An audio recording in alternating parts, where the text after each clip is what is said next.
Hello friends. तो जैसा कि हम अपने टॉपिकों को कंप्लीट करते चल रहे हैं, जैसा कि हमने फंडामेंटल राइट पीछे कंप्लीट किया और बाकी सारे टॉपिकों को हमने लाइन से कंप्लीट किया है, तो आप कृपया प्लेलिस्ट को शुरू से देखते हैं, उससे आपको काफ़ी क्लियरिफिकेशन होगा, क्योंकि मैंने प्लेलिस्ट को उसी अनुसार स्ट्रक्चर किया है जैसे आपको अच्छा से समझ में आए। और मैंने काफ़ी सारे टर्म को पिछली क्लास में डिस्कस किया है, तो क्योंकि बहुत सारे वीडियो डले रहते हैं यूट्यूब पे जो कि आप लोगों को काफ़ी भरमाते हैं। जैसे एक ही किताब को मान लीजिए लोग 6-6 बार पढ़ा रहा है, 10-10 बार पढ़ा रहा है। एक लक्ष्मीकांत है तो उसको एक ही टीचर 5 बार पढ़ा रहा है, कभी 3 घंटे में कंप्लीट कर रहा है, कभी 4 घंटे में कर रहा है, कभी 30 घंटे में, कभी 40 घंटे में, एक ही बुक को। तो आप लोग कंफ्यूज हो जाते हैं कि कौन सा सही है आपके लिए। तो जब आपको सिलेबस पता रहेगा तो आपको पता चलेगा कि कौन सा क्लास सही। तो इसलिए मैंने एक सिलेबस का प्लेलिस्ट बनाने जा रहा हूं, तो आप उसको देखिए और समझिए कि क्या आपके लिए जरूर। और जैसा कि ये पॉलिटी क्लास है, तो इसमें मैंने पॉलिटी से रिलेटेड जो भी सिलेबस में होता है सब कवर कर रहा हूँ। ये नहीं है कि 30 घंटे में कंप्लीट कर रहा है तो कभी 3 घंटे में कर रहा है।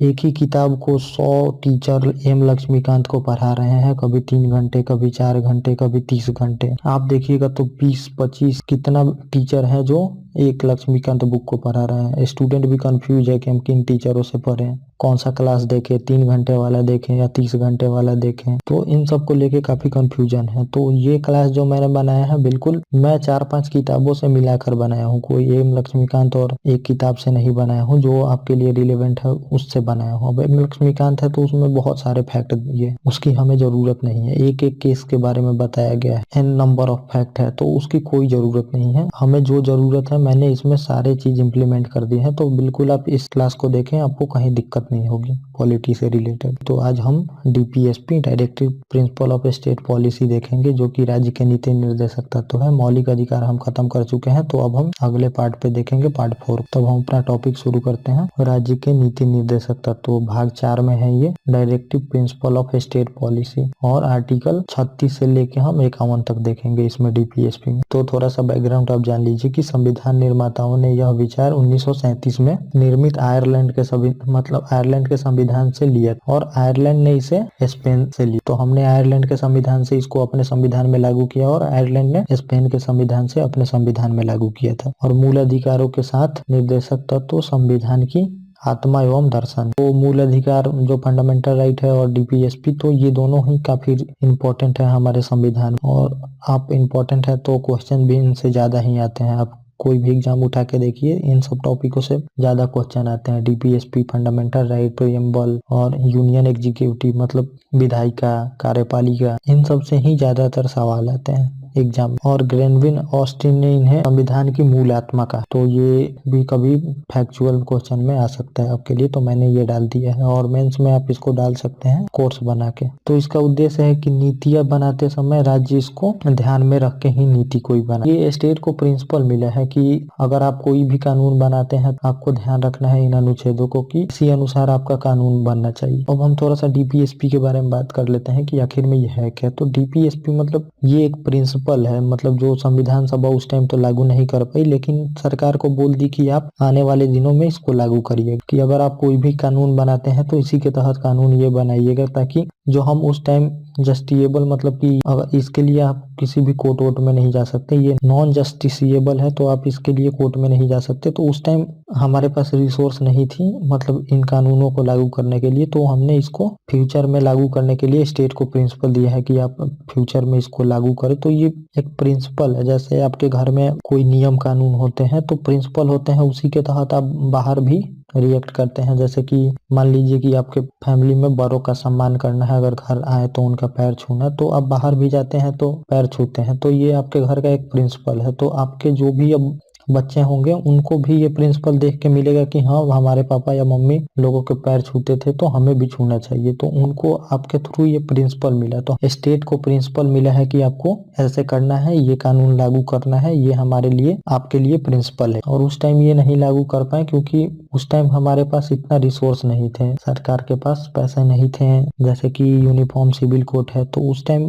जनता तैयार नहीं थी, उस टाइम काफी दंगे फसाद होने का डर था। तो अब जैसे जैसे लोग समझते जा रहे हैं कि ये समाज के लिए मतलब सोसाइटी के लिए जरूरी है, तो अब धीरे धीरे जो है कि कुछ मुस्लिम लोग भी अब यूनिफॉर्म सिविल कोड को सपोर्ट करते हैं कि ये लागू होना चाहिए। तो जैसे जैसे धीरे धीरे बदलाव आएगा तो ये लागू करना स्टेट का कर्तव्य है। तो अब हम देख लेते हैं आगे। और ये डीपीएसपी 1935 का जो शासन अधिनियम था, तो उसमें भी यह उसके उद्देश्य के समान है, ये मतलब उसमें भी ऐसा उद्देश्य लिखा हुआ और इसके द्वारा नागरिकों को सामाजिक, आर्थिक एवं नैतिक उत्थान हो सकते हैं। यह प्रस्तावना में भी समानता, स्वतंत्रता और न्याय सुलभ कराता है। तो ये सब प्रस्तावना में भी है, समानता, स्वतंत्रता और न्याय।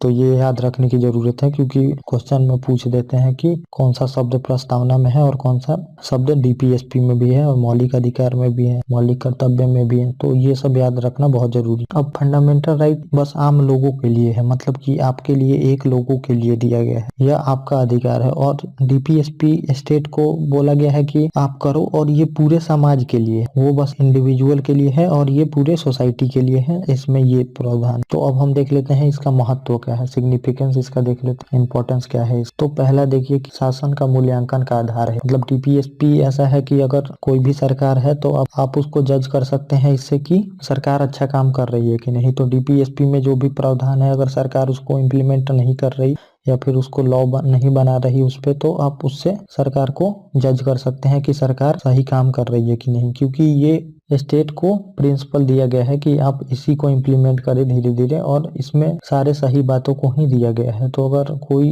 गवर्नमेंट अगर इसको इम्प्लीमेंट नहीं कर रही तो आप उससे जज कर सकते हैं कि सरकार कैसा काम कर रही है। और दूसरा पॉइंट हम देख लेते हैं, राज्य सरकारों के लिए पथ प्रदर्शन है। तो स्टेट गवर्नमेंट के लिए भी यह पथ प्रदर्शन है, इसी के थ्रू सबको लॉ बनाना है। तो जैसा आर्टिकल 47 में दिया है कि सरकार मतलब मद्यपान पे रोक लगाएगी, उसी के तहत बिहार गवर्नमेंट ने शराब पे बंदी लगाई। तो ये राज्य का भी पथ प्रदर्शन है, राज्य इसके द्वारा भी देख के काम कर सकती है। जैसा कि आर्टिकल 40 में दिया हुआ है कि पंचायती राज बनाएगी, तो सरकार ने पंचायती राज व्यवस्था को लागू किया जब हमारे पास रिसोर्स आया। तो अब ये मौलिक अधिकारों के पूरक के रूप में काम करता है। तो जो चीजें मौलिक अधिकार में छूट गई हैं उनको यहाँ पे पूरा किया गया है। तो सरकार जैसे हमारे अधिकार है उसका हनन नहीं करेगी और हमारे लिए जो जरूरत है उसको पूरा करेगी हमारे लिए सरकार, इसमें ये दिया गया है। मौलिक अधिकार में रोका गया है कि सरकार ये नहीं कर सकती, और इसमें बताया गया है डीपीएसपी में कि सरकार को ये काम करना है, जैसे कि समान कार्य के लिए समान वेतन। तो ये सब प्रावधान दिए गए हैं इसमें पर्यावरण को सुरक्षा करने के लिए हमारे लिए। तो मौलिक अधिकार का ये पूरक के काम में काम करती है ये, क्योंकि हमें स्वच्छ पर्यावरण चाहिए, तो इसमें भी प्रावधान है कि पर्यावरण को प्रोटेक्शन करेगी गवर्नमेंट। तो ये सब इसमें दिया गया। और चौथा पॉइंट है कल्याणकारी राज्य के आधार। तो जो भी स्टेट अच्छा होता है उसके लिए ये जरूरी है। अब हम नॉर्थ कोरिया के जैसे नहीं है कि पुलिस स्टेट मतलब बोला जाता है वो, जिसपे किंग का शासन होता है। तो हम पुलिस स्टेट जैसे नहीं, जैसे नॉर्थ कोरिया है, हम समाज के भलाई के लिए सोचते हैं, यहाँ पे सबकी भलाई हो, और वो बस देश की भलाई के लिए सोचता है। पब्लिक का उसमें कोई इज्जत नहीं होती है, पब्लिक का भलाई नहीं देखा जाता है। तो कल्याणकारी राज्य का आदर्श है, इसमें वो सारी चीज बताए गए हैं जो कि एक कल्याणकारी मतलब राज्य के लिए जरूरी है। तो बस गवर्नमेंट को यही इम्प्लीमेंट करने के लिए बोला गया है। इसके अलावा अगर गवर्नमेंट नहीं भी कुछ करना चाहे तो ये बहुत ही अच्छा है सोसाइटी के लिए। अब आगे का पॉइंट है पांचवा कि संवैधानिक व्याख्या में सहायता। तो जैसे अगर सुप्रीम कोर्ट को कोई फैसला देना हो तो इसको भी देख के दे सकती है, जैसे कि फूड सिक्योरिटी एक्ट है हमारा, जिसके तहत अनाज का बंटवारा होता है। ये डीपीएसपी में दिया गया है कि सरकार सबके लिए मतलब पिछड़े वर्गों के लिए कल्याणकारी काम करेगी, तो उसी के थ्रू सरकार इसमें ये सब काम करती है। और सुप्रीम कोर्ट भी उसी के थ्रू एडवाइस जारी करती है कि आप क्यों नहीं काम कर रहे हैं पिछड़े पीपल या फिर जो गरीब लोग हैं उनके लिए। और जब संविधान में मतलब किसी चीज की व्याख्या करनी होती है तो इसके थ्रू भी व्याख्या किया जाता है, क्योंकि इसमें भी बहुत सारे अनुच्छेद हैं 36 से लेके 51 तक, को भी देख के सुप्रीम कोर्ट बहुत सारे फैसले करती है और जजमेंट देती है। और सामाजिक आर्थिक उत्थान के लिए अगला पॉइंट है इसमें सामाजिक आर्थिक उत्थान के लिए भी बताया गया है। तो इसमें आर्टिकल है 39 में ये सब बातें दी गई है। जैसे 39 क में बोला गया है कि राज्य सभी नागरिकों को शासन रूप से जीविका के लिए आधार उपलब्ध कराएगा। तो ये सब सोसाइटी के लिए दिए गए, कोई एक ये इंडिविजुअल के लिए नहीं है। जैसे 39 ख में दिया गया है, भौतिक संसाधनों को स्टेट जो है वो सभी लोगों में डिस्ट्रीब्यूट करेगा, एक लोगों को नहीं देगा। ऐसा ना हो कि केंद्रीकरण हो जाए, बस एक लोगों के पास ही सारे संसाधन आ जाए। इसमें दिया गया है कि सरकार सबको देगी, तो सरकार उसी की वजह से आपने देखा होगा कि सोशल रिफॉर्म के लिए बैंक का राष्ट्रीयकरण हुआ था, बैंक को खरीद ली थी सरकार ने, क्योंकि बैंक बस अमीर वर्ग को ही लोन देते थे। सातवां इसमें पॉइंट है, सरकार कोई भी हो लेकिन विचारधारा एक समान ही होगी। तो जैसे सरकार अभी कांग्रेस की आ जाए, बीजेपी आ जाए, किसी और भी पार्टी की आ जाए, लेकिन काम उसको इसी के थ्रू करना है। ये जो प्रिंसिपल दिए गए हैं इसी को लागू करना है। तो सरकार चाहे कोई भी हो, उसकी सोच कैसी भी हो, लेकिन काम लोगों की भलाई के लिए ही होगा, जो यहाँ पे लिख दिया गया है। आप इसी को इम्प्लीमेंट करिए, आप अपने दिमाग से कुछ मत करिए, आप इसको इम्प्लीमेंट करिए, यही सोसाइटी के लिए अच्छा है। तो इस सरकार कोई भी हो, विचारधारा एक ही होती है इसमें, लोगों का कल्याण। और 8वां पॉइंट हम देख लेते हैं, आत्मा है संविधान सभा की विचारधारा दिखती है इसमें। हमारे संविधान मतलब जो कॉन्स्टिट्यूशन मेकर थे वो क्या चाहते थे इसमें दिखती है, इस प्रिंसिपल में। तो यह आत्मा है हमारे संविधान की, क्योंकि वो लोग ही ये चाहते थे। तो इसमें बहुत सारे प्रावधान है, जब हम आर्टिकल देखेंगे एक एक तो आपको पता चलेगा कि इसमें क्या क्या प्रावधान है और क्या क्या हमारे संविधान सभा जो संविधान बना रहे थे वो चाहते थे। अब हम इतने चीज इसके मेरिट मतलब महत्व को देख लिए, तो अब हम इसके कुछ डिमेरिट देखते हैं। अभी क्या है डिमेरिट, क्योंकि जब आप मेंस का राइटिंग करिएगा तो मेरिट और डिमेरिट और कंक्लूजन आपको देना होता है कि आपका व्यू लास्ट में। तो महत्व लिख देते हैं, पहले उसका डिफिनीशन दे देते हैं, महत्व लिखते हैं और उसकी जो आलोचना है उसको कर दिया जाता है, और फिर जो लास्ट में कंक्लूजन होता है उसको दे दिया जाता है। बस आंसर ऐसे ही लिखा जाए। तो मेरा ऐसा रहता है कि आपको फैक्ट तो मिल ही जाए और बिल्कुल जो एनालिसिस पार्ट है वो भी आप जान जाए, ताकि आपको लिखने में आसानी हो सके। किसी भी बड़े एग्जाम में आपको लिखना पड़ेगा, बिना लिखे आप पास नहीं हो। तो अब आगे हम आलोचना देख लेते हैं इसमें। तो विधायिका और न्यायपालिका के मध्य विवाद और संघर्ष होता है। जब हम ये सब आर्टिकल देख लेंगे तो उसमें मैं बताऊंगा कि विधायिका और न्यायपालिका में कैसे कॉन्फ्लिक्ट हुआ था, जिसे हम कॉन्फ्लिक्ट बिटवीन डीपीएसपी और एफआर फंडामेंटल राइट पढ़ते हैं। उसमें आपको पता चलेगा कि जब भी सरकार इसको लागू करना चाहती थी तो कोई मौलिक अधिकार हमारा हनन हो जाता। इसमें न्यायपालिका और विधायिका में काफी टकराव हुआ है, वो टकराव हम देखेंगे और आज का क्या स्थिति है वो भी मैं आपको बताऊंगा। जैसे मैंने फंडामेंटल राइट में बताया था आर्टिकल 13 और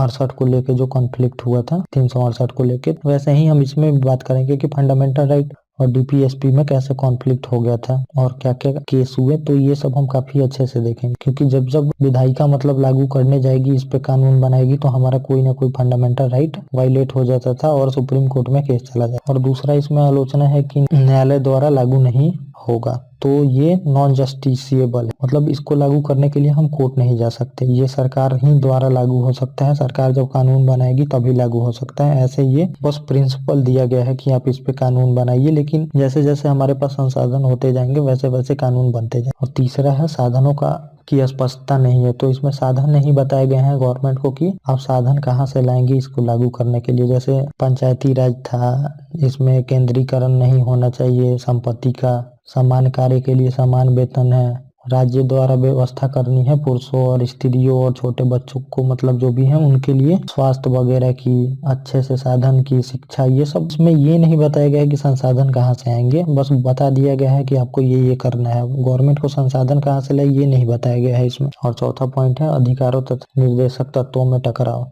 तो जैसा कि मौलिक अधिकार और निर्देशक तत्व डीपीएसपी में टकराव होगा बहुत सारा, तो वो सब इसमें नहीं बताया, क्योंकि जो आर्टिकल 31 था हमारा फंडामेंटल राइट, जिसके थ्रू हम इतना भी प्रॉपर्टी अपना रख सकते थे, ये हमारा फंडामेंटल राइट था। तो अब डीपीएसपी लागू करने के लिए कि संसाधन का केंद्रीकरण ना हो, मतलब संसाधन एक ही हाथ में ना रहे, इसमें ये लिखा है 39 में। इस वजह से जब गवर्नमेंट लॉ लाई प्रॉपर्टी लेने की किसी से, जैसे पहले राजा महाराजा जो जमींदार थे उनके पास सभी प्रॉपर्टी थी, तो बहुत सारी दिक्कतों का सामना करना पड़ता था डेवलपमेंट के लिए। तो गवर्नमेंट ने ये लॉ लाया, लॉ लैंड एक्वाइजेशन का, वो डीपीएसपी को लागू करने के लिए लाया गया था, लेकिन उससे हमारा फंडामेंटल राइट वायलेट हो गया। इसमें प्रावधान है कि कई प्रावधान आज भी लागू नहीं है इसमें। तो आज 70-75 साल हमारे देश को आजाद हुए हो गए, आज भी बहुत सारे इसमें प्रावधान है जो आज भी लागू नहीं हुए हैं। समान सिविल संहिता, ये सब अभी भी लागू नहीं हुए हैं। तो देश आजाद को 75 साल हो गए, लेकिन अभी तक बहुत सारे प्रावधान है जो लागू नहीं हुए हैं। तो इसकी आलोचना इन सब बातों पे की जाती है। अब हम देख लेते हैं कि जैसे ये विचारधारा के आधार पे इसका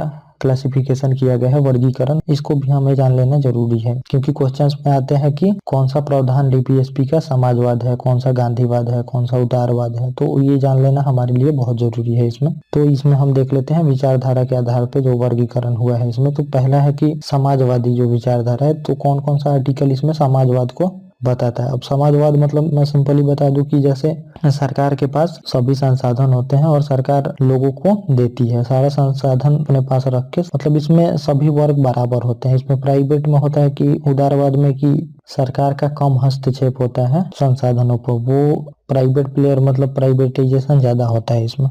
तो अब हम समाजवाद का प्रावधान देख लेते हैं कौन सा है इसमें। पहला है इसमें कि आर्टिकल 38 है जो, तो इसमें है कि संसाधन का केंद्रीकरण। तो केंद्रीकरण मतलब कि संसाधन किसी एक लोगों के पास ना आ जाए, संसाधन पे सभी का हक रहे, तो सरकार संसाधनों को लेके खुद के अनुसार चलाए। उसी में हमने देखा था, इसी के लिए गवर्नमेंट ने बैंक का राष्ट्रीयकरण कर लिया था, मतलब बैंक को खरीद लिया गया था, और ताकि वो सबको लोन वोन दे सके। ऐसा नहीं है कि सारे संपत्ति एक ही लोगों के हाथ में रहे, जैसे कि अंबानी है तो वो पूरे देश के मालिक हो जाए। ये जो आर्टिकल 38 है इसमें ये प्रावधान दिया गया। और दूसरा है आर्टिकल 39। तो 39 में दिया है समान कार्य के लिए समान वेतन, तो ये भी समाजवाद का ही उदाहरण है इसमें। और आर्टिकल 39 डी भी दिया गया है, तो डी में भी सामान्य कार्य के लिए मतलब सामान्य वेतन ही है, दोनों ये सेम ही है लगभग यहाँ। और आर्टिकल 42 दिया गया है, काम की न्यायोचित दशा के बारे में बताया गया है कि अगर कोई काम कर रहा है तो उसको कैसा इन्वायरमेंट होना चाहिए काम करने के लिए। ऐसा नहीं है कि उसको कहीं पे भी काम कराया जा रहा है, कैसा भी काम कराया जा रहा है, तो वैसा नहीं होना चाहिए। उसको अच्छे इन्वायरमेंट में काम करने का, आप देखते होंगे कि कंपनी में कितना सारा सेफ्टी का ध्यान रखा जाता है अगर कोई काम करता है, तो ये इसी के थ्रू उनको मिलता है ये। और आर्टिकल 41 भी है इसमें दिया है कि कुछ दशाओं में काम, शिक्षा और लोक सहायता प्राप्ति का अधिकार है। जैसे कि मान लीजिए अगर आप जैसे आरक्षण वारक्षण देखते हैं महिलाओं के लिए, तो ये सब इसी के थ्रू दिया जाता है। अगर कोई हैंडीक्राफ्ट है, जैसे किसी का हाथ वाथ कट गया, को अलग से आरक्षण दिया जाता है, तो ये इसी आर्टिकल के थ्रू होता है। अब कुछ आर्टिकल इसमें है कि गांधीवाद की तरफ है, तो ये भी हम देख लेते हैं। आर्टिकल 40 जो है इसमें ये दिया गया है 40 में, तो इसमें ग्राम पंचायतों का गठन के बारे में बताया गया है। तो ये गांधी जी ही चाहते थे कि लोकल पीपल अपना शासन खुद चला सके, तो इसी के लिए ये प्रावधान दिया गया था कि शासन का विकेंद्रीकरण हो, तो निचले स्तर के लोगों के पास भी शासन का अधिकार हो। तो यही ये 3 लेवल का गवर्नमेंट बनाया गया है, सेंटर, स्टेट और पंचायत लेवल पे। और आर्टिकल 47 है गांधी जी के आदर्श इसमें दिखते हैं। तो पोषण स्तर और जीवन स्तर को ऊंचा उठाने के लिए और लोक स्वास्थ्य ये सब उठाने के लिए इसमें स्टेट को बोला गया है काम करने के लिए। और आर्टिकल 43 है इसमें, तो कर्मचारियों के लिए निर्वाह योग्य मजदूरी मिलनी चाहिए, इसमें ये बताया गया है। जो भी काम करते हैं उनको इतना तो पेमेंट मिलना ही चाहिए कि वो अपना जीवन अच्छे से गुजार सके, इसमें ये बताया गया। तो ये सब आर्टिकल हम थोड़ी देर में अभी देखेंगे अच्छे से। और आर्टिकल 46 ये भी गांधीवाद की तरफ ही झुकाव है। इसमें अनुसूचित जनजाति और अनुसूचित जातियों के लिए और अन्य जो भी दुर्लभ वर्ग है उनके लिए इसमें प्रावधान दिया गया है कि उनके हितों को और उनको शिक्षा देने को स्टेट को कहा गया है। और अब हम देख लेते हैं उदारवादी, लिबरल बोलते हैं इसको। 44 आर्टिकल दिया गया है इसमें। तो समान सिविल संहिता, समान सिविल संहिता ये सब कॉन्फ्लिक्ट वाला है, तो इसमें बोला गया है कि जैसे मतलब सबके लिए एक कानून हो, मुस्लिम के लिए और हिंदू के लिए, तो इसमें ये दिया गया। और दूसरा है इसमें 44 है ये आर्टिकल, तो ये हम आर्टिकल थोड़ी देर में अभी देखेंगे। और इसमें 51 मतलब आर्टिकल 51 भी दिया गया है। तो 51 में दिया है अंतर्राष्ट्रीय शांति बनाने के लिए स्टेट को काम करने के लिए बताया गया है। और आर्टिकल 49, तो इसमें बताया गया है राष्ट्रीय जो मतलब स्मारक है उनको प्रोटेक्ट करने के लिए इसमें बोला गया है स्टेट को। और आर्टिकल 50 में कार्यपालिका और न्यायपालिका को अलग करने का बोला गया है इसमें।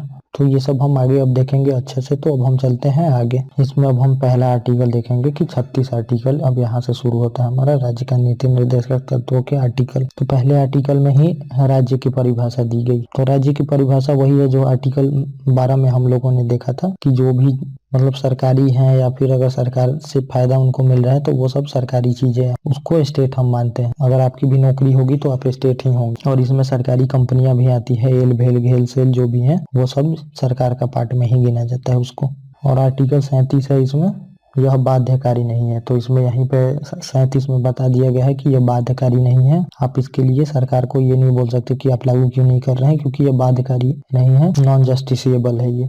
राज्य नीति बनाते समय इसको ध्यान में रख, तो जब भी राज्य कोई कानून बनाएगा तो इसको ध्यान में रख के ही कानून बनाया जाता है। और अब हम आर्टिकल 38 देख लेते हैं। तो 38 में दिया गया है कि सामाजिक, आर्थिक, राजनीतिक न्याय मिल सके, राज्य ऐसी व्यवस्था करेगा। तो राज्य ऐसी मतलब प्रयास करे ताकि सबको सामाजिक राजनीतिक न्याय मिल सके। ऐसा नहीं है कि किसी एक को ही नौकरी मिले, समाज में किसी के साथ भेदभाव हो, कोई ही पार्टी चुनाव लड़ सके, मतलब कोई ही कम्युनिटी जीत के आ सके और किसी जाति को समान प्रतिनिधित्व ना मिल सके संसद में या फिर स्टेट लेजिस्लेचर में। तो इसमें ये बताया गया है। तो अब हम देख लेते हैं आर्टिकल 39 को। तो इसमें आर्थिक न्याय के लिए बताया गया है, मतलब आर्थिक समानता के लिए इसमें स्टेट को डायरेक्शन दिया गया है कि आर्थिक समानता कैसे लाई जा सकती है कि सभी आर्थिक क्षेत्र में इक्वल हो सके। इसमें 6 क्लॉज हैं, उसको हम देखते हैं। ABCDEF तक दिया गया है इसमें डायरेक्शन स्टेट को। तो हम एक एक धीरे धीरे बात कर लेते हैं आर्थिक न्याय। तो पहला है A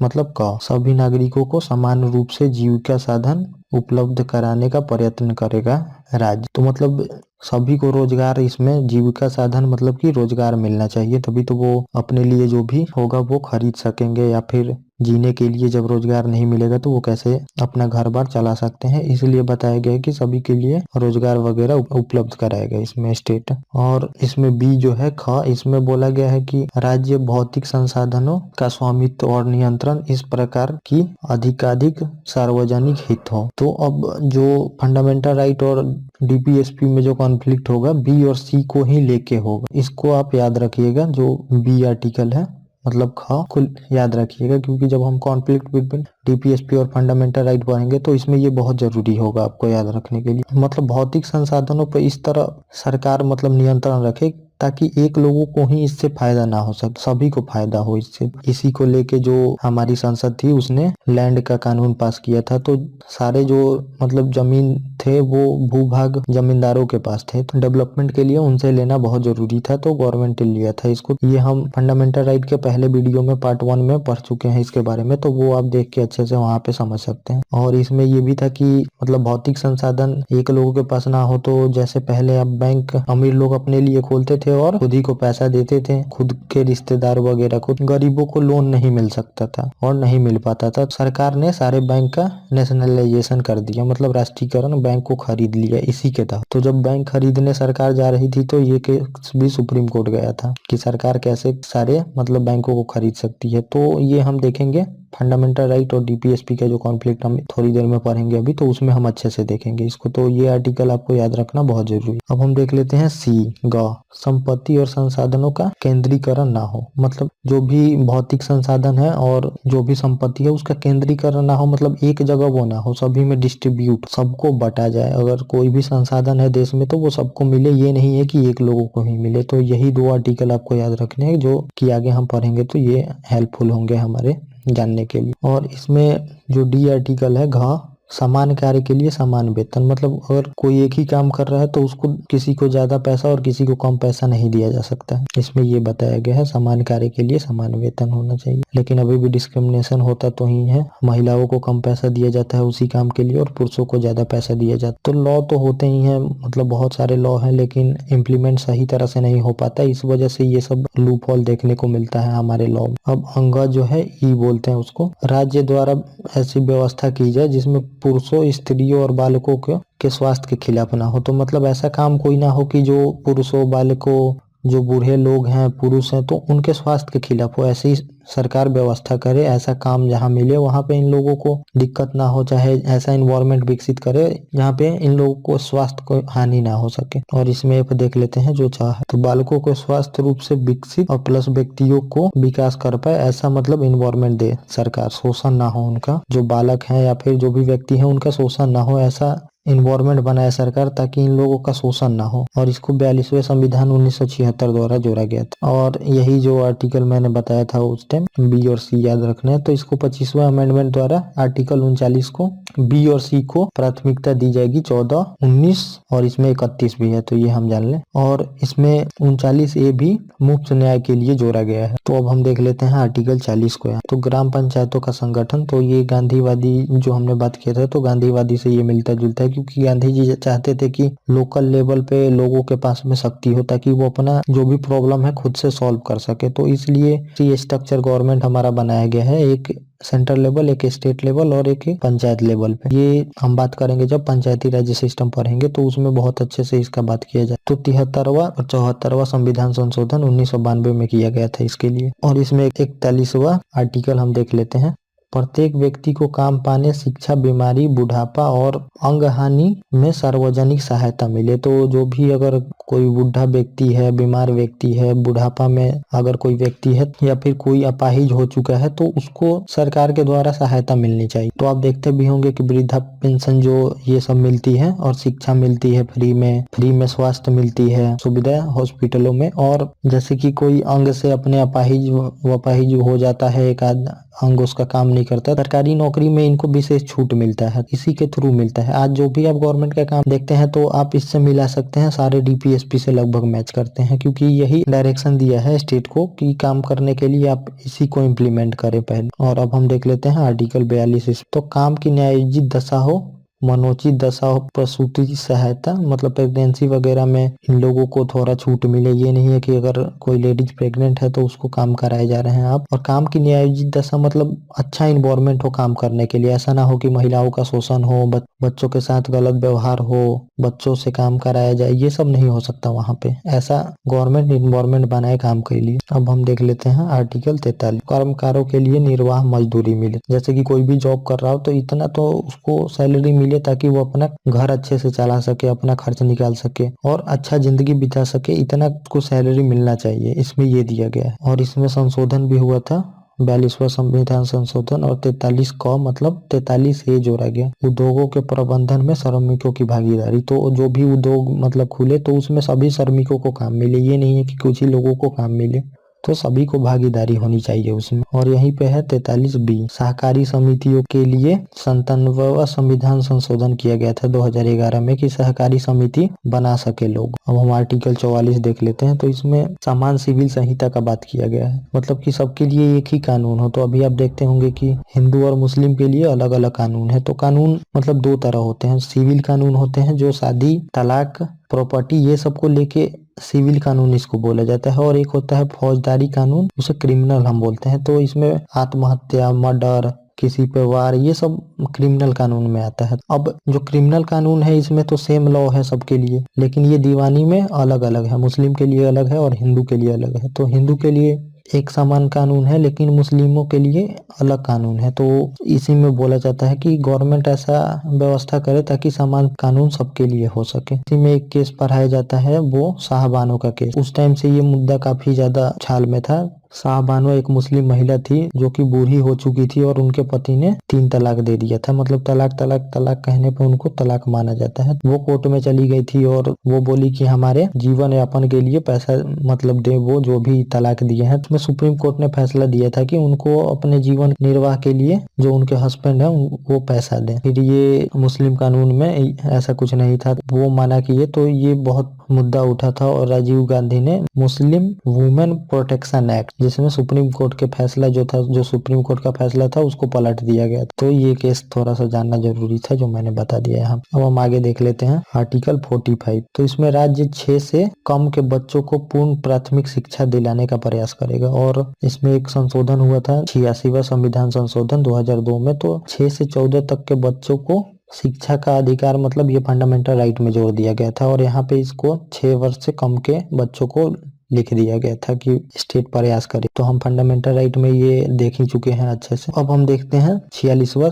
आर्टिकल। तो एसी एसटी और अन्य जो भी पिछड़ा वर्ग है उनको शिक्षण संस्थाओं में ऐसी व्यवस्था की जाए ताकि उनको समान प्रतिनिधित्व मिल सके। तो वो काफी पिछड़े हुए हैं, तो सरकार ऐसी व्यवस्था करे कि उनको भी शिक्षण संस्थाओं में उनको प्रमोशन दिया जाए और आरक्षण देके उनको आगे बढ़ाया जाए। इसी सब के तहत गवर्नमेंट आरक्षण देती है लोग, पिछड़े वर्ग जो भी है हमारे देश के, उनको इसी के थ्रू गवर्नमेंट आरक्षण देने का प्रयास करती है क्योंकि उनको बहुत जरूरत, नहीं तो और वो पिछड़ सकते हैं। जो भी मेन मेन स्ट्रीम में लोग हैं उनसे और ज्यादा पिछड़ जाएंगे, उनको बहुत सारी दिक्कत हो सकती है। अब हम आर्टिकल 47 देख लेते हैं। तो इसमें 3 कर्तव्य हैं। प्राथमिक कर्तव्य है कि जीवन स्तर को उठाने का प्रयास करे सरकार, सभी नागरिक जो हमारे हैं ऐसा प्रयास करे ताकि उनका जीवन स्तर दिन पे दिन ऊपर उठते जाए। तो हम देख ही रहे हैं कि हमारा जीवन स्तर जो आजादी हुआ था उस टाइम से हम बहुत अच्छे हो गए हैं। पहले हम लोगों के पास खाने को नहीं था, अनाज नहीं थे, बहुत लोग भूखे मरते थे। तो अब काफी सारा हम हर एक क्षेत्र में प्रगति किए और आज हमारी स्थिति पहले से बहुत सही है। पोषाहार में सुधार करे, खाना तो मिले ही लेकिन उसमें सारे न्यूट्रिशन मिले। ऐसा नहीं है कि बस खाना ही आपका पेट भरे, लेकिन उसमें जो भी मिनरल विटामिन ये सब चाहिए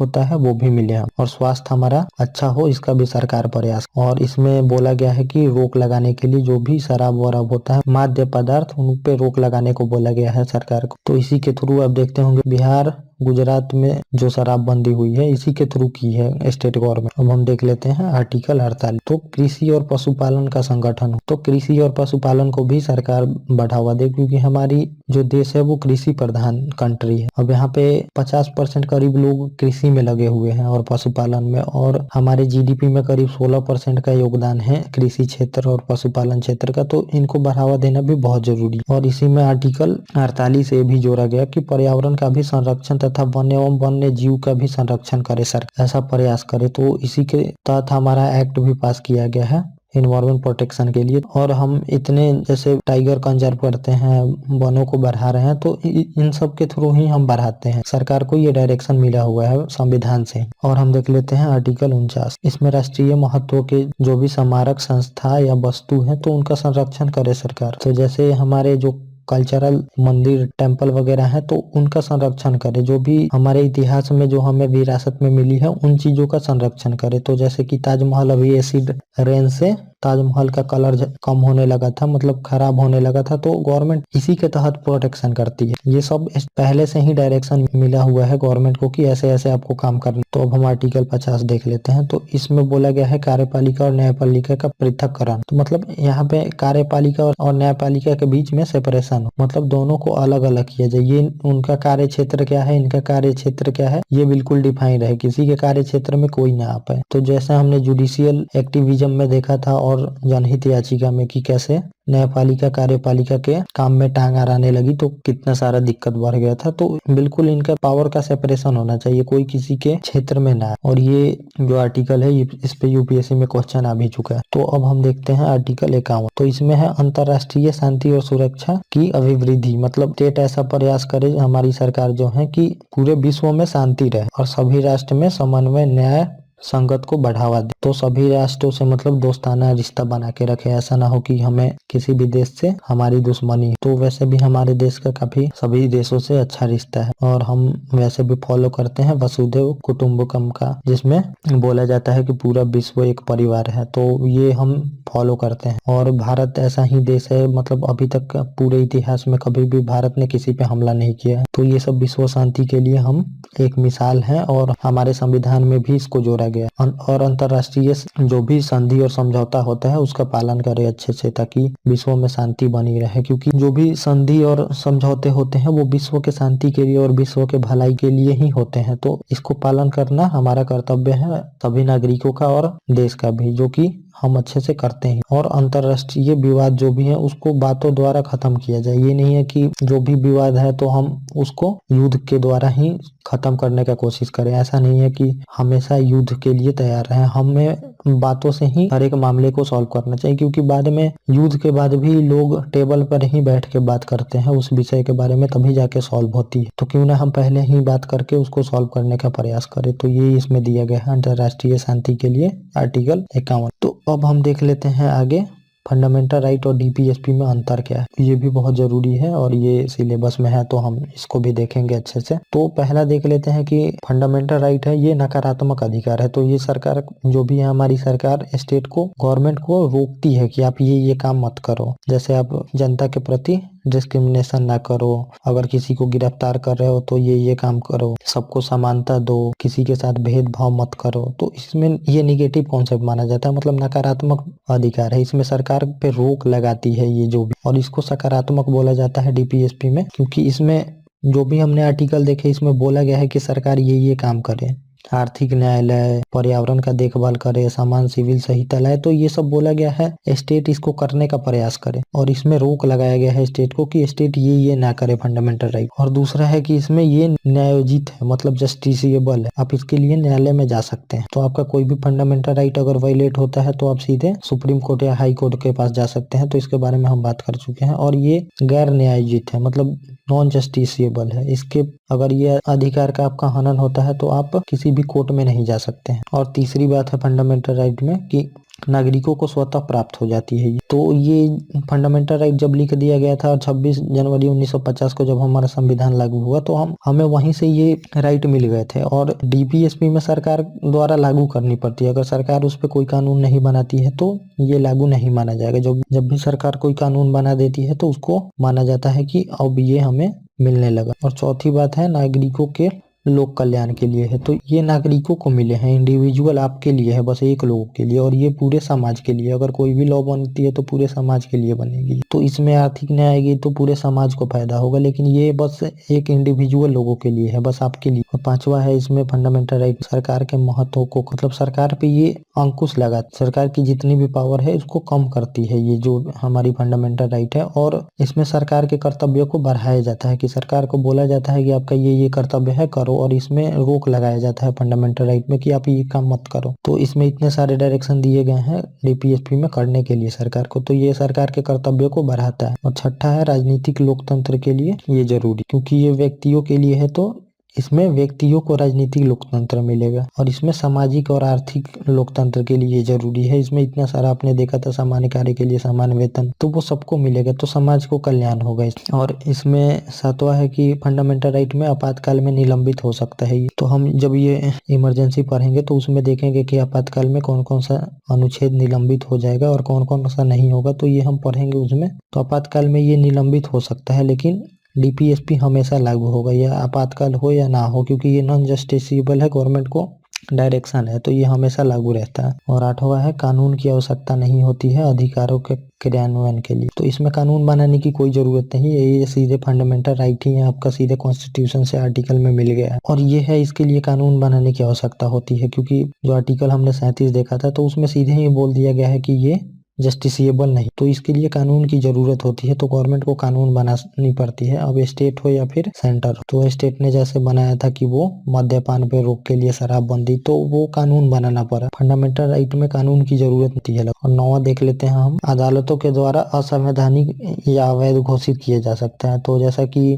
जो प्रॉपर्टी का अधिकार था तो उसको अदालत ने भी मान ही लिया कि वो असंवैधानिक है और इसकी जरूरत नहीं है, और बाद में पार्लियामेंट संशोधन करके उसको हटा ही दिया, हटाया पार्लियामेंट, लेकिन सुप्रीम कोर्ट ने भी उसको हामी भर दी तो अभी हटा पाई। तो इसको हटाया भी जा सकता है, लेकिन असंवैधानिक घोषित नहीं किया जा सकता डीपीएसपी को।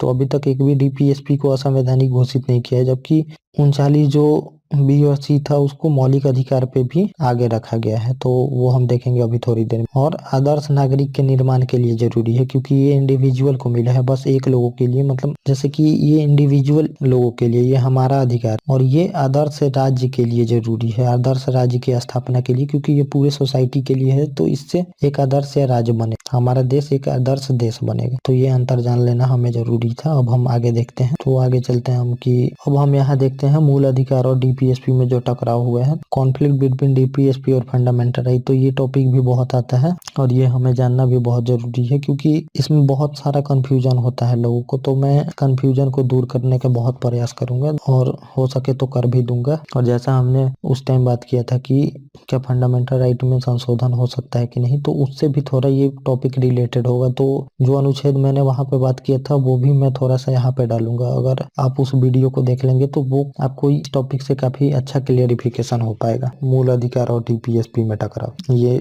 देख लेते हैं। तो अब मैं एक कहानी से बताऊंगा आपको। तो जैसा मैंने वहां पे बात किया था कि ये लड़ाई थी कोर्ट और पार्लियामेंट के बीच में, तो वहीं से मैं कहानी को शुरू करूंगा और थोड़ा थोड़ा हम वहां से भी रिलेट करेंगे जो हमारे फंडामेंटल राइट में देखे थे। तो पहला केस हुआ कि चंपकम दोराई राजन मामला। हुआ क्या कि मद्रास की ये एक लेडीज थी, ये आपको नाम जेंट्स जैसा लग रहा होगा लेकिन ये एक लेडीज है। तो हुआ कि मद्रास यूनिवर्सिटी में इनको एडमिशन की जरूरत। मैं बस थोड़ा सा बता रहा हूँ जो मैंने वहां पे बात किया था, ये रिलेटेड नहीं है लेकिन थोड़ा सा हमें जानने ला जरूरी है यहाँ पे। तो ये जो मद्रास में यूनिवर्सिटी थी उसमें अनुसूचित जाति और अनुसूचित जनजाति के लिए आरक्षण दिया गया था। तो ये एक ही सीट बचा था और वो भी आरक्षण का था। इनको एडमिशन नहीं मिला, एडमिशन के लिए गई थी। ये सुप्रीम कोर्ट में केस गया और यहीं से शुरू होता है कॉन्फ्लिक्ट का। ये जो इनका तर्क था कि न्यायालय में कि चंपाकम दोराई थी, इनका तर्क था आर्टिकल 14 जो कि समानता का अधिकार है, उसके तहत मुझे कैसे रोका जा सकता है एडमिशन से, सभी को समान अधिकार है इसमें। तो यहाँ पे सुप्रीम कोर्ट भी बोला कि हाँ 14 के तहत तो ऐसा अधिकार है। लेकिन अब पार्लियामेंट सोची कि कुछ तो गलती हो चुका है, क्योंकि हमें SC ST और पिछड़े वर्ग को भी बढ़ाना है तो उनकी जरूरत है ही। तो ये हम बात किए थे कि फंडामेंटल राइट संसद द्वारा संशोधन हो सकती है कि नहीं। ये जब हम बात किए थे वहां पे, तो मैंने थोड़ा सा यहाँ पे डाल दिया है ताकि आप यहाँ पे समझ सके कि संशोधन हो सकती है कि नहीं, क्योंकि पहला संविधान संशोधन द्वारा ही 9th शेड्यूल को जोड़ा गया था। तो थोड़ा सा हम 9th शेड्यूल देखेंगे, इसीलिए मैंने बैकग्राउंड भी थोड़ा सा बता दिया वहां पे जब कॉन्फ्लिक्ट चालू हुआ न्यायपालिका और संसद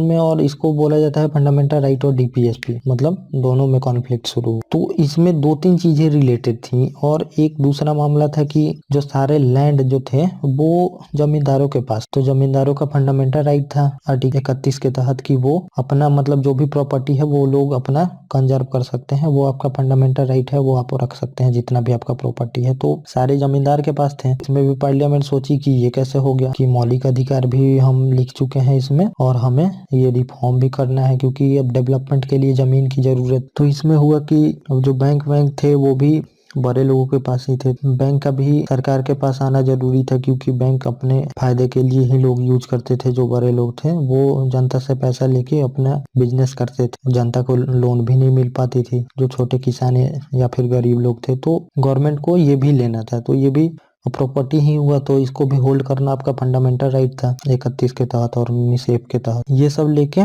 और जो मैंने 39B और C बताया था कि संसाधनों का केंद्रीकरण ना हो, मतलब संसाधन एक लोगों के हाथ में ना रहे, तो ये तो संसाधन कुछ ही लोगों के हाथों में हुआ। तो ये सब डालिमा हुआ 31 में और 19F में और 39B और C। तो इसमें बोला जा रहा है कि जैसे 39B और C में कि केंद्रीकरण ना हो संसाधनों का, और उसमें बोला जा रहा है कि कोई भी अपना कितना भी प्रॉपर्टी होल्ड करके रख सकता है। तो यही टकराव का कारण बना DPSP और फंडामेंटल राइट। तो गवर्नमेंट कितना दिन देखे, तो अब संशोधन की पहला संशोधन, तो यहाँ पे दूसरा स्टेप, पहला स्टेप हम देख चुके चंपक दुबराई राजानाला, उसमें मौलिक अधिकार और मतलब मौलिक अधिकार में संशोधन हो सकता है कि नहीं, इसमें ये बताया गया। और दूसरे में हुआ कि DPSP और फंडामेंटल राइट में लड़ाई शुरू हो गई। तो जो इसमें पहला संशोधन तो कर दिया पार्लियामेंट ने, संसद ने, फर्स्ट अमेंडमेंट, और 4th और 70 अमेंडमेंट हुआ और 9th शेड्यूल जोड़ा गया, जिसमें बोला गया कि जुडिशियल रिव्यू नहीं हो सकता 9th शेड्यूल में, जो भी सब्जेक्ट को डाल दिया जाएगा। और जो लैंड एक्विजिशन एक्ट था उसको 9th शेड्यूल में डाला गया था। तो हम फंडामेंटल राइट में उसमें तो बात कर चुके हैं। तो ये बोला क्योंकि लैंड लेना बहुत जरूरी था DPSP के 39B और C को इम्प्लीमेंट करने के लिए, क्योंकि केंद्रीकरण हो जा रहा था प्रॉपर्टी, कुछ ही लोगों के हाथ में प्रॉपर्टी चली जा रही। तो ये हुआ, तो फिर इस केस को चैलेंज किया गया। तो तीसरा यहाँ पे हुआ गोलकनाथ मामला। तो ये पलट दिया गया FR को, जो जुडिशियल रिव्यू लिया गया था कि गवर्नमेंट जो ये संशोधन हुआ था इसको चेक नहीं कर सकती। और गोलकनाथ केस में बोला गया कि पार्लियामेंट किसी भी पार्ट में संशोधन नहीं कर सकती है, पार्ट 3 के। तो मतलब मौलिक अधिकार में किसी भी पार्ट में संशोधन नहीं किया जा सकता, इसमें गोलकनाथ केस में बोली। तो ये हम वहां भी बात कर चुके हैं। तो अब हुआ कि गवर्नमेंट क्या करे। एक तरफ बोला जा रहा है कि मतलब डायरेक्शन दिया जा रहा है कि आप ये करो कि एक केंद्रीकरण ना हो प्रॉपर्टी का, और दूसरे जगह बोला जा रहा है फंडामेंटल राइट में संशोधन भी नहीं कर सकती। और जुडिशियल रिव्यू का जो मना किया था यहाँ पे, वो उसको रद्द कर दी सुप्रीम कोर्ट ने और बोला कि किसी भी पार्ट में संशोधन नहीं कर सकती, ये अमेंडिंग पावर आपके पास नहीं है। तो हम जैसा हमने बात किया था कि 368 में प्रोसीजर दिया गया है, अमेंडिंग पावर नहीं है, तो हमने उसमें बात किया था उस टाइम। तो इसके थ्रू मना कर दी सुप्रीम कोर्ट ने कि पार्लियामेंट संशोधन नहीं कर सकती फंडामेंटल राइट। अब फिर पार्लियामेंट संशोधन कर दी यहाँ पे संसद ने 24वां और 25वां संविधान संशोधन 1971। तो इसमें देखिए क्या जोड़ा गया। 24वां संविधान संशोधन में जोड़ा गया कि समाप्त या कम कर सकती है, आर्टिकल 13(2) जोड़ दी, और कुछ भी प्रभावित नहीं कर सकती अमेंडिंग पावर ऑफ कॉन्स्टिट्यूशन, मतलब आर्टिकल 300 पे कुछ भी प्रभाव नहीं कर सकती। अब यहाँ पे पार्लियामेंट कुछ भी संशोधन कर सकती है, इसमें ये बोला गया 24वां संविधान संशोधन में। और 25वां में बोला गया कि 25वां में ऐड की एक C को, मतलब ग, और इसमें बोला गया कि आर्टिकल 39 बी और सी को लागू करने के लिए जो भी विधि बनाएगी पार्लियामेंट, अगर वो 14, 19 और 31 का उल्लंघन करती है तो इसको उल्लंघन नहीं माना जाएगा। तो अब आप देख रहे हैं कि जैसे 14 में समानता का अधिकार है, 19F में प्रॉपर्टी का अधिकार है और 31 में भी प्रॉपर्टी का अधिकार है। तो यही वायलेट हो रहा था 39 बी और सी को लागू करने पे। तो अमेंडमेंट करके पार्लियामेंट ये लिख दी कि अगर 39 बी और सी को हम लागू करते हैं और कोई भी फंडामेंटल राइट का 14, 19 और 31 आर्टिकल उल्लंघन होता है तो इसको उल्लंघन नहीं माना जाएगा। और जो ऊपर गोलकनाथ में बोली थी कि पार्लियामेंट संशोधन नहीं कर सकती, तो आर्टिकल 68 को ही संशोधन कर, और उसमें ये भी बोली थी कि मतलब फंडामेंटल राइट को पार्लियामेंट संशोधन नहीं कर सकती है, क्योंकि 13 में दिया गया था कि ऐसा कोई भी लॉ अगर पार्लियामेंट बनाती है जो कि फंडामेंटल राइट का उल्लंघन करती है तो उसको नल एंड वॉइड कर देगी न्यायपालिका। इसी को अमेंड किया गया कि 13(2) जोड़ दिया गया कि अगर 368 के तहत पार्लियामेंट संशोधन करती है तो उसको नल एंड वॉइड मतलब गैर संवैधानिक नहीं करार दिया जाएगा। तो ये हुआ गोलकनाथ केस के बाद का मामला। तो अब इसको फिर चैलेंज किया गया केशवानंद भारती मामले में, मतलब केस। तो अब देखते हैं कि यहाँ पे क्या। तो जैसा कि मैंने वहां पे भी बताया था आपको, तो केशवानंद भारती में कोर्ट भी अब समझ गई थी कि गवर्नमेंट तो कोई बुरे मकसद से नहीं ला रही है, वो भी मतलब अच्छे काम के लिए ही संशोधन कर रही है, जो कि जरूरी है कि मतलब संसाधन का केंद्रीकरण ना हो कि एक ही लोगों के हाथों में रहे। तो ये सुप्रीम कोर्ट भी समझ गई थी। तो सुप्रीम कोर्ट ने यहाँ पे बोला कि 31 जो सी है उसको छोड़ के सारे मतलब प्रोविजन जो भी अमेंड की थी उसको समाप्त कर दिया सुप्रीम कोर्ट ने। जैसे कि यहाँ पे ये जो अमेंडमेंट हुआ था 24वां संविधान संशोधन की आर्टिकल 368 को अनलिमिटेड कर दिया गया था कि 13(2) जोड़ के कि अगर पार्लियामेंट कुछ भी संशोधन करती है तो उसको चैलेंज नहीं किया जा सकता। इसको बस हटा दी 24वां संविधान संशोधन और 25वां को मान्यता दे दी। और 25वें को मान्यता दे के बोली कि 31 सी तो लागू रहेगा लेकिन 24वें संविधान संशोधन को रद्द कर दी, क्योंकि जुडिशियल रिव्यू ले रही थी कि मतलब जुडिशरी अब कोई लॉ ही नहीं चेक कर सकती तो इसको समाप्त कर दी। और यहाँ पे बोल दी कि यह बेसिक स्ट्रक्चर बताया जुडिशियल रिव्यू को, मतलब संविधान का यह बेसिक स्ट्रक्चर है कि जुडिशरी कुछ भी लॉ चेक कर सकती है, और फंडामेंटल राइट को बेसिक स्ट्रक्चर नहीं बताया, तो इसलिए इसमें संशोधन हो सकता है। इसीलिए 31 सी को मान्यता दे दिया गया। 14 और 19 और 31 पे 39 बी और सी भारी रहे। तो फंडामेंटल राइट वाले चैप्टर में हम पढ़ चुके हैं बेसिक स्ट्रक्चर के बारे में, और इस केस के बारे में वहां से भी आप काफी जानकारी ले सकते हैं। तो प्लीज आप उस वीडियो को भी देख ले। तो ये हुआ। तो अब हम देखते हैं छठा काम क्या हुआ यहाँ पे, मतलब छठा पॉइंट क्या है, क्योंकि ये सीक्वेंस में बातें बढ़ते आ रही हैं इसीलिए मैंने ये सीक्वेंस लिखा है यहाँ पे। अब छठा सीक्वेंस हुआ कि अब पार्लियामेंट फिर संशोधन कर रही है, क्योंकि अब पार्लियामेंट को समझ आ रहा है कि जुडिशियल रिव्यू बोल के अब जुडिशरी कोई भी चीज नल एंड वाइड कर सकती है संविधान अगर संशोधन करे तो। तो अब इसमें इंदिरा गांधी की उस टाइम सरकार थी, सोचेगी मतलब सोचा जाएगा कि कुछ जुडिशरी का पावर कम किया जाए यहाँ पे, और इस मकसद से यह कानून लाया गया था, मतलब 42वां संविधान संशोधन किया गया था। तो इसमें हम देख लेते हैं 42वां संविधान संशोधन 1976 में क्या हुआ। 31 जो सी था इसका और विस्तार कर दिया गया। तो इसमें अब बोला गया कि अगर 31 सी में की 39 बी और सी को किसी भी फंडामेंटल राइट का अगर वायलेट करती है तो इसको नल एंड वाइड नहीं किया जा सकता। तो पहले 3 फंडामेंटल राइट को वायलेट करे तो इसको मान्यता दी गई थी। अब यहाँ पे पार्लियामेंट लिख दी कि किसी भी फंडामेंटल राइट का वायलेशन करे तो इसको नल एंड वाइड नहीं किया जाएगा, मतलब कि गैर संवैधानिक नहीं बताया जाएगा। और इसमें जोड़ा गया कि आर्टिकल 368 को भी अमेंड किया गया और इसमें क्लॉज 4 और 5 जोड़ा गया। इसमें कोई भी कानून संसद बनाए उसको कहीं भी चैलेंज नहीं किया जा सकता, ये भी जोड़ दिया गया है इंदिरा गांधी द्वारा। तो अब आप देख ही रहे हैं कि जुडिशियरी की पूरा पावर ले लिया गया न्यायपालिका की। ये न्यायपालिका कोई काम की नहीं है, जो भी है वो पार्लियामेंट। तो फिर यह केस चैलेंज हुआ। तो सातवां हम मतलब सातवां सीक्वेंस में हम देख रहे हैं मिनर्वा मिल्स केस। और जो ऊपर का मतलब संविधान संशोधन है इसको असंवैधानिक एवं अवैध घोषित कर दिया गया सुप्रीम कोर्ट द्वारा। और इसमें बोला गया कि जुडिशियल रिव्यू बेसिक स्ट्रक्चर है संविधान का, और जो 368 4 और 5 क्लॉज जोड़ा गया था कि जो संविधान मतलब पार्लियामेंट की संशोधन की पावर कहीं पे चैलेंज नहीं की जा सकती, इसको समाप्त कर दिया गया। प्लस 31 सी जो है वो 1976 के पहले वाला रहेगा, मतलब 42वां संविधान संशोधन वाला मान्य नहीं होगा। 25वां जो संविधान संशोधन है वो मान्य रहेगा कि 14, 19 और 31 पे 39 बी और सी को ऊपर माना जाएगा। तो इतना तक रहने दिया गया और 42वां संविधान संशोधन का ये दोनों क्लॉज रद्द कर दिया गया यहाँ पे।